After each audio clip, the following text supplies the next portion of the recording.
ou pode ser por perda volumétrica, nós trataremos sobre esses fatores de causalidade. O que vem a causar uma elevação excessiva da pressão arterial e o que vem a causar uma queda excessiva dessa pressão arterial.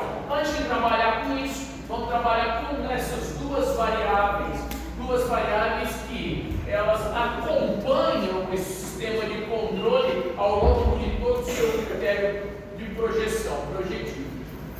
Boa noite, se à vontade. E aí o que acontece? Essas duas situações são chamadas ambas situação basal ou volumétrica. Eu trabalho sempre com uma perspectiva de calibre e uma perspectiva de volume. Então, para a compreensão inicial da pressão arterial e depois do controle dessa pressão arterial, seja lento ou depois rápido, né, Kelvin?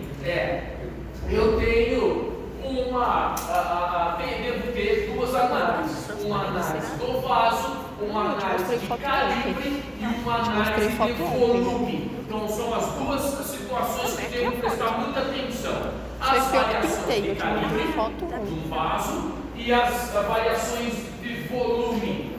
Variações de calibre, ora, ou o meu vaso está mais dilatado, ou o meu vaso está mais fechadinho, constricto. E situações de volume, ou eu tenho um volume maior passando pela região endotelial, ou eu tenho um volume menor. Então, duas situações que nós devemos prestar atenção para compreender o controle da pressão arterial. Uma situação de calibre e uma situação de volume.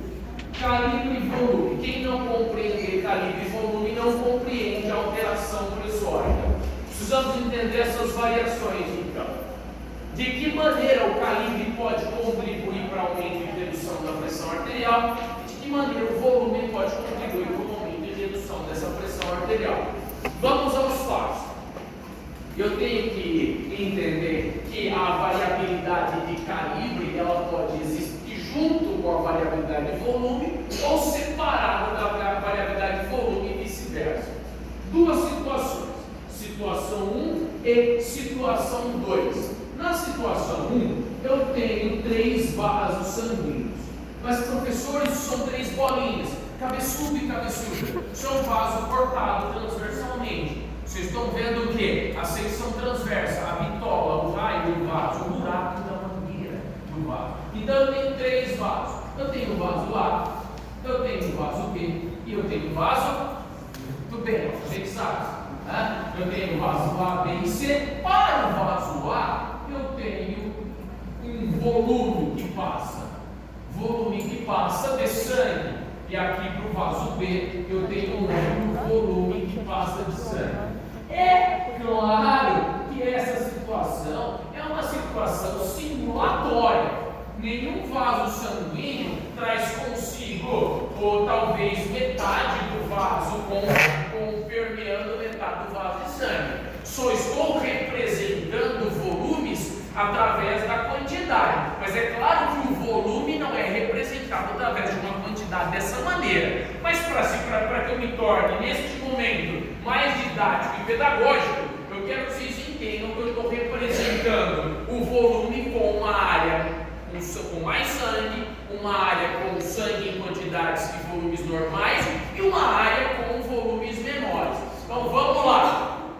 Eu tenho situação 1, vaso A, vaso B e vaso C. No vaso A da situação 1, no vaso A da situação 1, eu tenho um volume que passa pelo vaso sanguíneo, um volume aí, vamos colocar, de 70 ml por segundo, ok? Isso é inventado, estou dizendo que seja, mas para o nosso caso é 70 ml por segundo. No vaso B, eu tenho por segundo passando 30 ml, 30 ml por segundo passando no vaso B.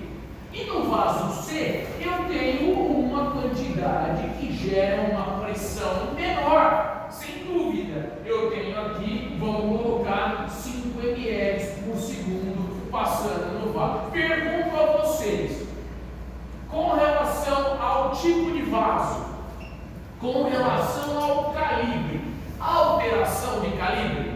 Não. Então eu tenho uma situação aqui isométrica, ou seja, iso prefixo de mesmo, não é? Significa mesmo. Nas empresas você não tem lá ISO 9001, ISO 9002, os produtos serem todos aí padronizados. Então ISO significa mesmo. Métrico significa medida. Significa que eu tenho vasos com a mesma medida. Esse vaso tem o mesmo, esse vaso A tem o mesmo calibre do vaso B e o vaso B tem o mesmo calibre do vaso C. São vasos isométricos. Não há variabilidade do tamanho do vaso, sim ou não?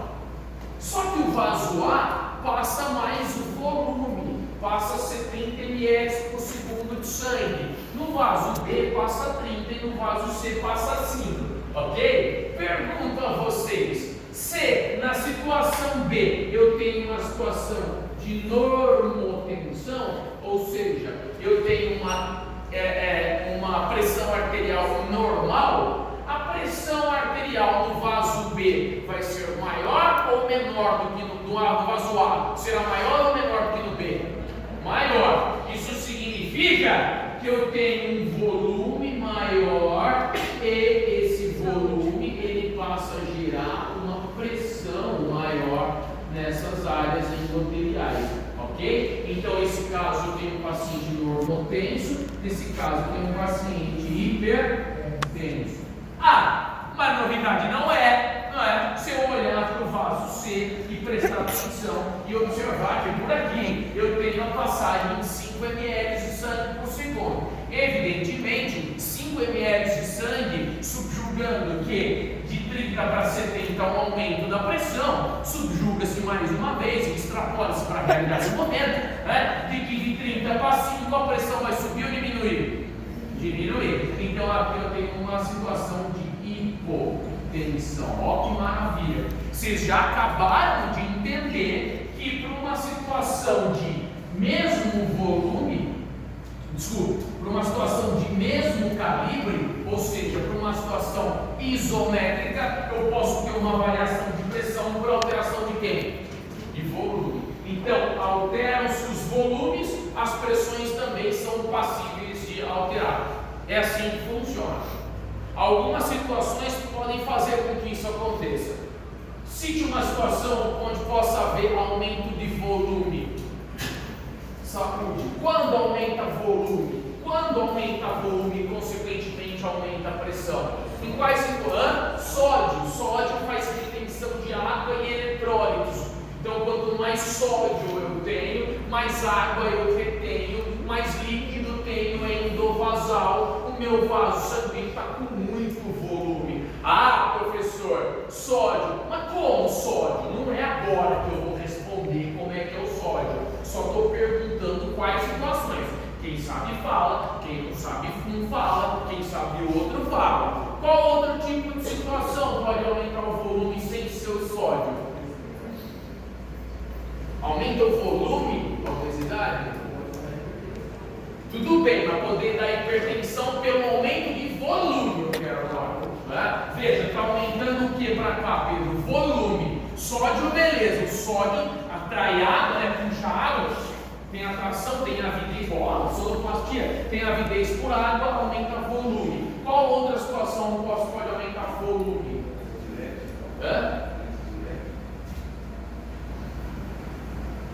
Sim, talvez. Pode ser, não vamos tratar de medicação agora. Ou as outras situações, o consumo excessivo da própria água, sim, não é? Então quer dizer que tomar água demais também faz mal? Claro que faz, principalmente se tiver alguma alteração renal. Né? Agora, alterações renais indicam, evidentemente, que ou você mantém o soluto ou você mantém o solvente. Nós conversaremos sobre isso.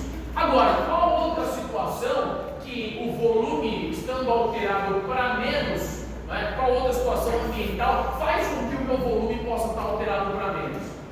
Quando é que eu perco o volume? Em quais situações eu perco o volume do vaso? Em quais situações eu perco o volume do vaso? Quem dá volume para o vaso?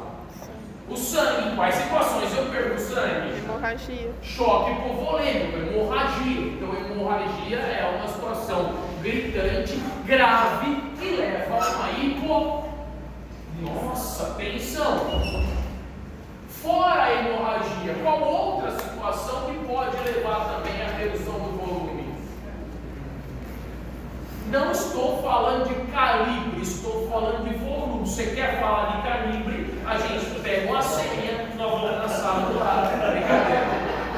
Vamos falar de volume.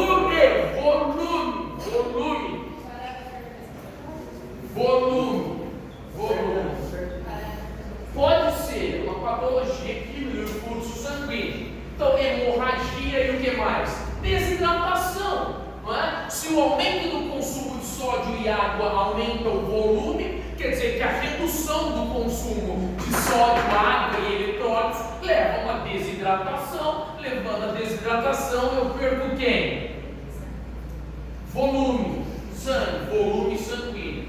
Então tá, vocês entenderam isso aqui. Então, alterações de volume levam a alterações da pressão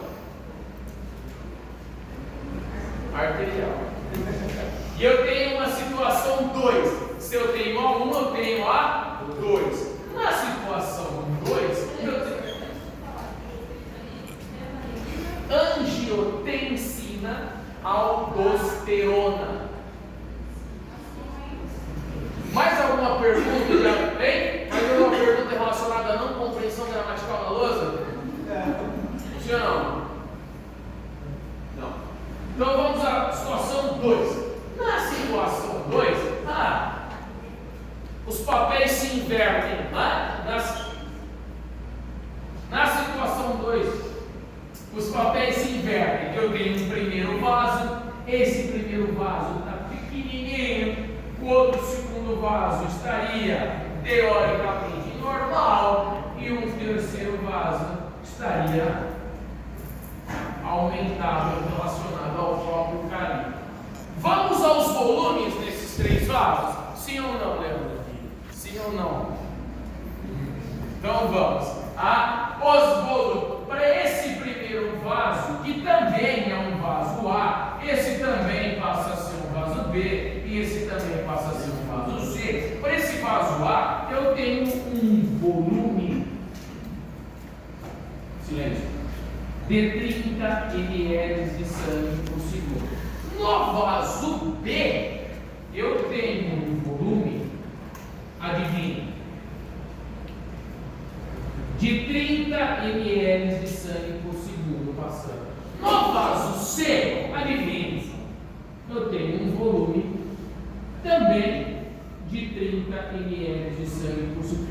Professor, é uma situação onde não há variação de volume? Sem dúvida, é uma situação onde não há variação de volume. Eu tenho 30 ml passando nos 3 vasos. Mas, embora eu não tenha uma alteração volumétrica, para começar, sem alteração volumétrica, eu chamo de isometria. Não, isovolumetria. Ou seja, o mesmo volume. Eu tenho o mesmo volume no vaso A, o mesmo volume no vaso B e o mesmo volume no vaso C. Tendo esses 3 volumes iguais, eu tenho uma variação observável, daí gritante na lousa, uma variação não do volume, mas uma variação de quem? Do calibre. No vaso A, o calibre ele se encontra reduzido em detrimento em comparação ao vaso B. No vaso A, então, eu tenho uma situação chamada de vasoconstrição, ou seja, um vasoconstrictor apertado. Depois nós veremos quais são as causas do vasoconstrictor. Quando eu me remeto ao vaso C, há, claro, uma diferença em detrimento também a um vaso normal, que é o B nesse caso. Esse vaso não está constricto, contraído. Esse vaso está o quê? Dilatado. Então eu tenho uma situação de vasodilatação. Vasoconstrição, normal com relação ao calibre e vasodilatação. Situações do dia a dia, ambientais, ou talvez agora farmacológicas, nós veremos depois, mas ambientais que fazem com que o vaso fique mais fechadinho. Vamos lá. Pode. É químico, né? Alergia. O que você tem ali? Depende da alergia, né? Depende do mediador. Não sei se vocês entram nas coisas difíceis depois do que eu falo. Depende se é histamina, se é bradicina, se tem sistema complemento com imunocomplexo, compatibilidade. Depende de muita coisa do sistema imunológico, né? Da resposta TH2, por exemplo. Mas vamos para mais simples. O que pode acontecer para esse vaso fechar? Muito bem, o frio. No frio, o vaso faz o quê? Sofre vasoconstrição. Então, a diminuição, a queda de temperatura leva a uma vasoconstrição. O que mais leva a uma vasoconstrição? Tu tem infarto nesse canto aqui. A gente fala um infarto, vai lá. Igual lembra da zebrinha, tá colando nisso, um infarto. O que mais pode ser? Liberação, talvez, de neurotransmissores. Adrenalina. A adrenalina, por exemplo, faz vasoconstrição. Aí entra o seu caso. Por exemplo, anestésicos como vasoconstritor, por exemplo. Aí entra medicações específicas que levam à redução do calibre. Mas de maneira ambiental, basicamente a queda da temperatura e liberação adrenérgica, neurotransmissor excitatório para receptores basais. Sim, senhor. Oi? Está coçando?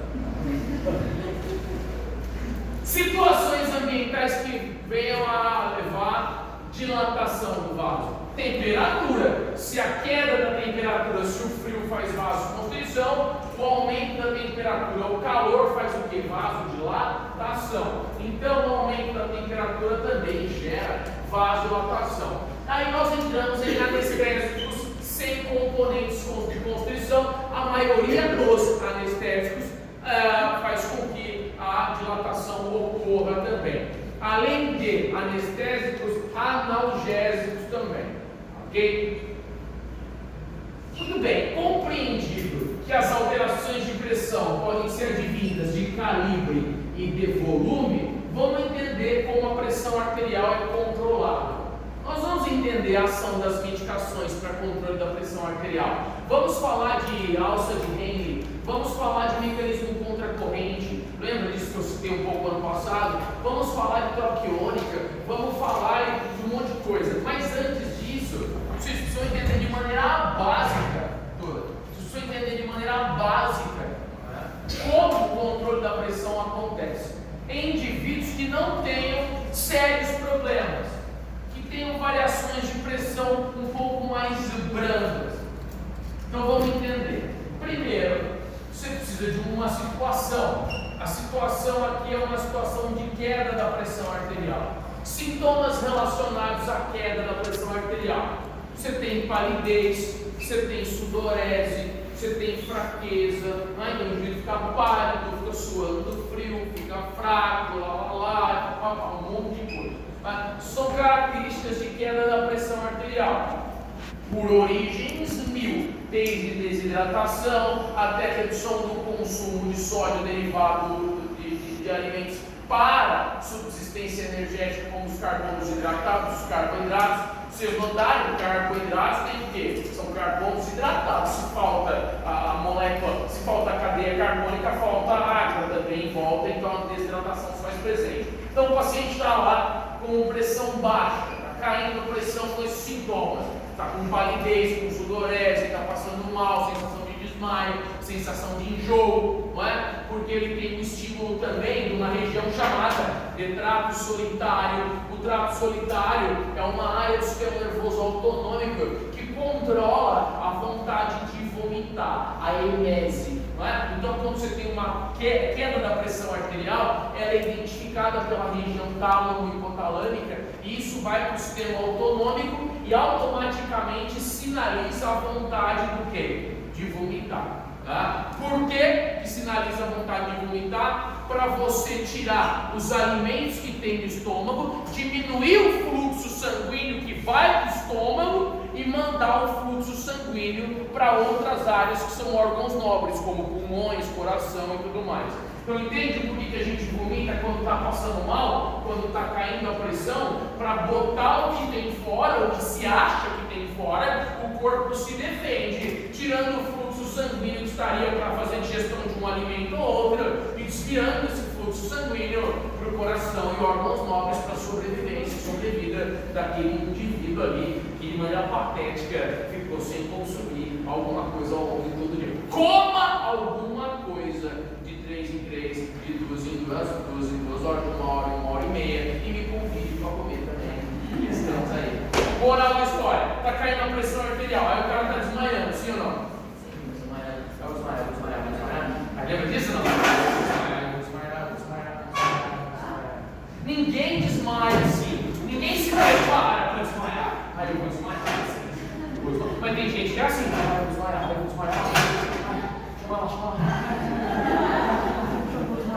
Ninguém desmaia assim. O cara pega e desmaia. Ninguém prepara o desmaio. Deu para entender? Bom, moral da história: ele vai desmaiar, está caindo a pressão. Nós não sabemos ainda o porquê que está caindo a pressão. Quais são os 2 fatores básicos que podem levar à queda da pressão aqui? Digam para mim. Quais são os fatores básicos que podem levar à queda da pressão aqui? Ah, meu Deus do céu. Ó, então eu vou fazer o seguinte, ó. São 4 situações. São 4 situações? Hã? 4 situações.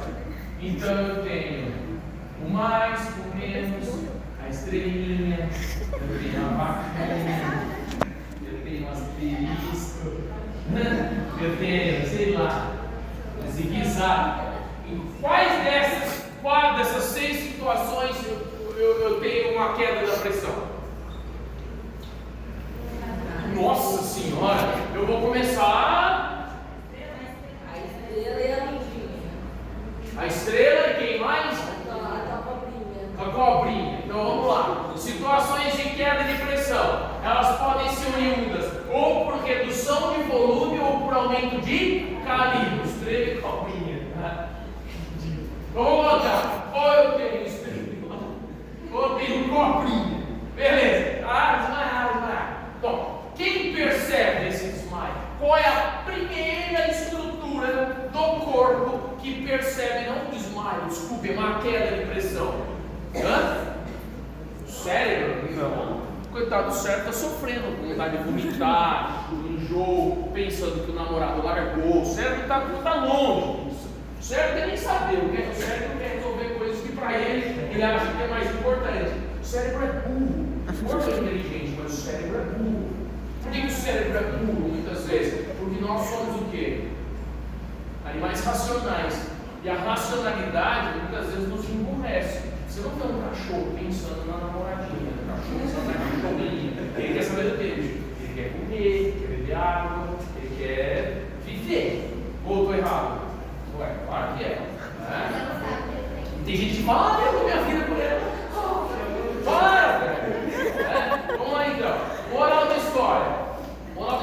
Qual é a primeira estrutura do corpo a perceber que há uma variação de pressão? Seja para mais, tipo mudar a folha, 2 pontos para mais ou para menos. Qual é a primeira estrutura? Não. Tá matando bom. Você pode ver, 011, tá claro. Estou ligando para vocês também? Quem quer aprender a xingar? Só baixar o volume e já continua no teatro. Vamos lá. Aí a pressão caiu. Qual é o primeiro órgão que identifica que esta pressão ora está alta demais ou ora está baixa demais? No nosso caso ali, ela está o que demais? Baixa demais. Sensação de desmaio, palidez, sudorese, fria, falando lá com o namorado, vai lá, aquela desgraça toda, né? Quanto é de infelicidade aí que tem, né? Big Brother, falando disso, falando toda porcaria, larga namorado, jogo do Palmeiras. Aí tá lá, muito bem, a pressão está caindo, e aí o que acontece? Qual é o primeiro órgão que identifica? O coração não quer saber isso, ele está sofrendo por amor, não é? Quem nunca sofreu por amor, né? Todo mundo já teve. Vamos voltar. Voltou. Qual é o primeiro órgão que identifica a variação da pressão? Isso, de um ponto de vista, o quê? Do controle lento da pressão arterial. Mas você pensa assim, nossa, ele é tão lento assim, demora dias, anos, meses. Não, pode demorar, não é? O controle é lento, mas não tão lento. Aproximadamente, eu tenho de 2,5 a 3 minutos para controlar a queda dessa pressão. O meu corpo tem de 2,5 a 3 minutos para ajustar, a queda dessa pressão. Não ficar passando mal, tá? Bom, qual é o primeiro órgão? São os rins. Então, os rins são os primeiros órgãos a identificar a variação pressórica e controlar. Tá? Então, vamos lá à atividade renal.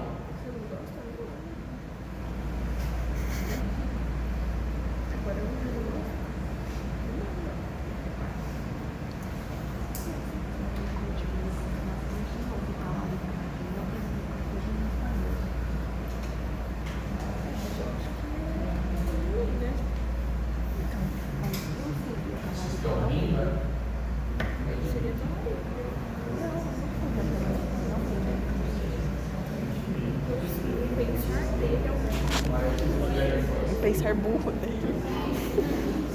Você sabe que muitas vezes eu estava pensando nesses dias, vocês são de uma geração, vocês são muito criticados, demais. Eu fiz uma pergunta aqui, porque se você não responder, você curtiu, né? Só você curtiu, né? No tamanho. Curiosa, né? O Rafael curtiu de curioso. Eu ia responder, só que aí eu saí de casa porque eu não voltou a ser uma mulher rápida. Falar igual minha.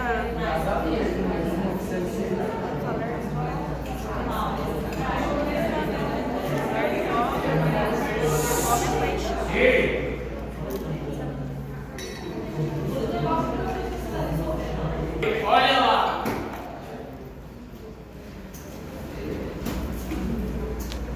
Viu? Acabou, parou?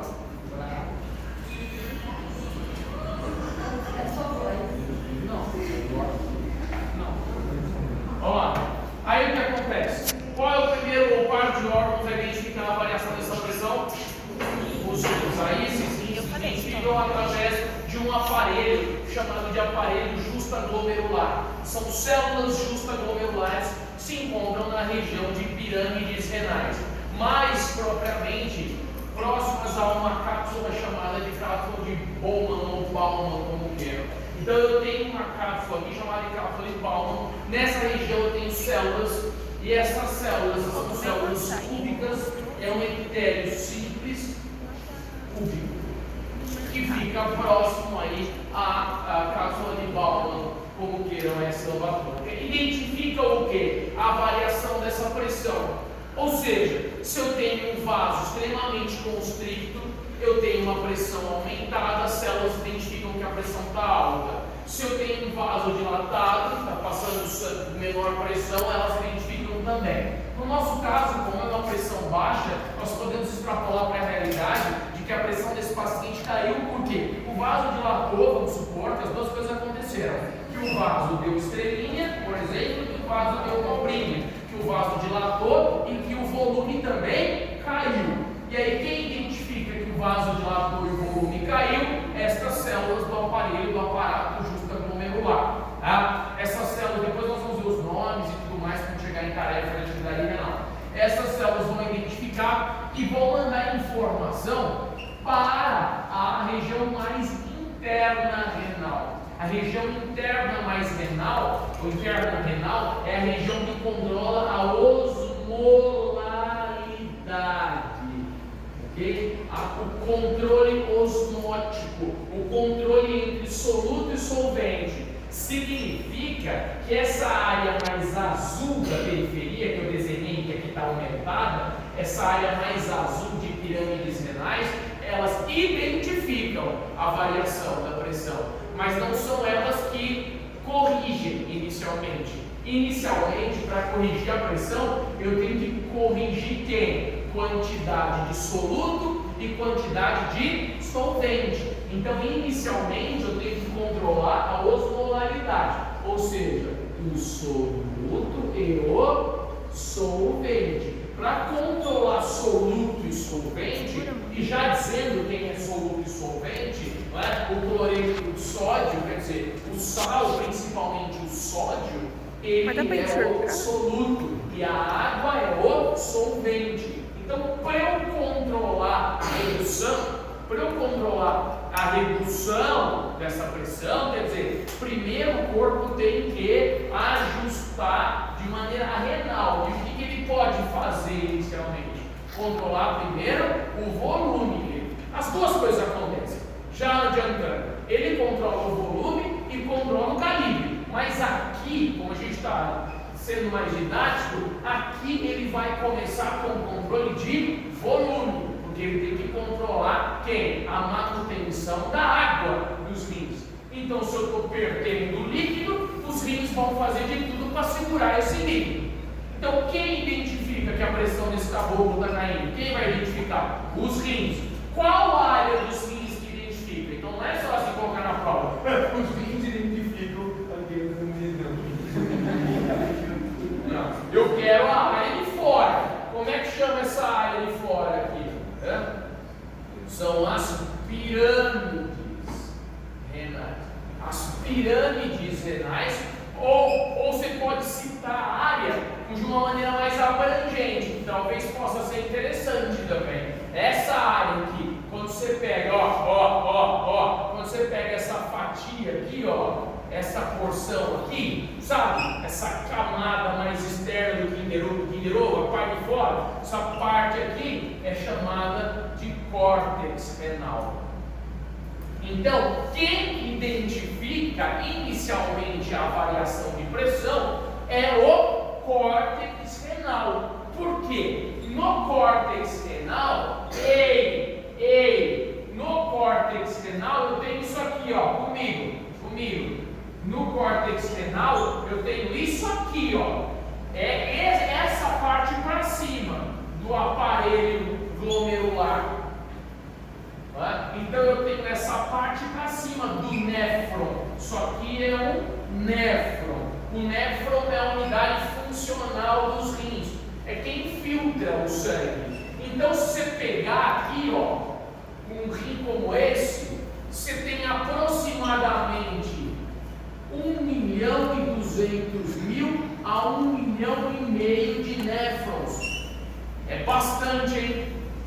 Então, esses néfrons, eles estão tão distribuídos no miolinho do rim. Esses néfrons aqui, que a gente tem 1,5 milhão, eles estão distribuídos nessa camada, nessa cobertura ali, no córtex, na casquinha dos rins. Só que esse néfron, metade dele está na casquinha e metade dele está na parte medular. Isso significa que o rim é dividido em córtex e medula renal. Olha que bacana. Eu tenho o córtex renal por cima e a medula renal por dentro. Então o córtex é mais externa e a medula mais interna. E esse córtex aqui tem aí mais de 1.500.000 néfrons ali, 1.200.000 néfrons. A parte, essa parte de cima fica onde? Comigo. A parte de cima fica onde? No córtex. E a parte de baixo fica onde? Na medula renal. Por que eu quero que vocês entendam isso? Porque vocês vão entender que é na parte medular que eu tenho controle de quem? É na parte medular, na parte de baixo, branquinha, que eu tenho controle da osmolaridade. E é na parte de cima que eu tenho a sinalização. Sim ou não? É em cima que identifica e é lá no miolo, da coisa que vai ali para a barreira, é lá no miolo que faz a regulação. Sim ou não?